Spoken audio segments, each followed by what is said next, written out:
దేవునికి స్తోత్రం. ఎలా ఉంటుందంటే మన భక్తి, యేసు ప్రభువా నీ కొరకు నా ప్రాణం పెట్టడానికి కూడా సిద్ధం అన్నాడు పేతురు. కానీ ఏమైపోయింది, అదే రాత్రి యేసై చెప్పాడు, ఈ రాత్రి నా కోసం నువ్వు ప్రాణం పెట్టడం కాదయ్యా, నేను నిన్ను ఎరుగనని ముమ్మారు అందరి ముందు చెప్తావు అని చెప్పాను అన్నాడు. ఆ గడియ వచ్చినప్పుడు ఏం చేశాడు, యేసై చెప్పినా అందరి ముందు ఆయన ఎవరో నాకు తెలియదని ముమ్మారు చెప్పాడు, శపించుకున్నాడు, ఒట్టు పెట్టుకున్నాడు. అందుకని ఎవ్వరు కూడా మన మనస్సుని, మన హృదయాన్ని నమ్ముకోకూడదు.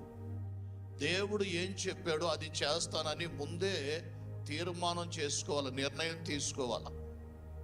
హల్లెలూయ. దేవుణ్ణి వెంబడించడానికి ఏదో అడ్డు ఉంటుంది, ఎప్పుడూ అడ్డు ఉంటుంది. ఎందుకంటే దేవునికి ఈ లోకం దేవునికి ఎప్పుడు కూడా విరోధం, శత్రుత్వం.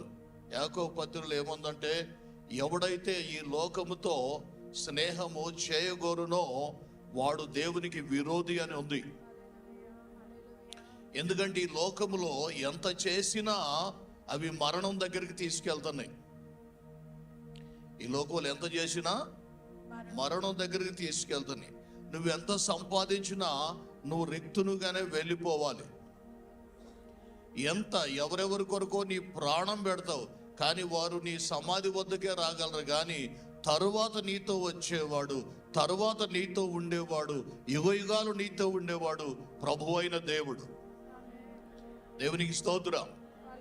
ఆయన నీ కొరకు తన ప్రాణాన్ని పెట్టాడు కాబట్టి మనం కూడా ఆయన కొరకు అట్టి మనస్సుని కలిగిన వారంగా ఉండాలి. హల్లెలూయా. దేవునికి స్తోత్రం.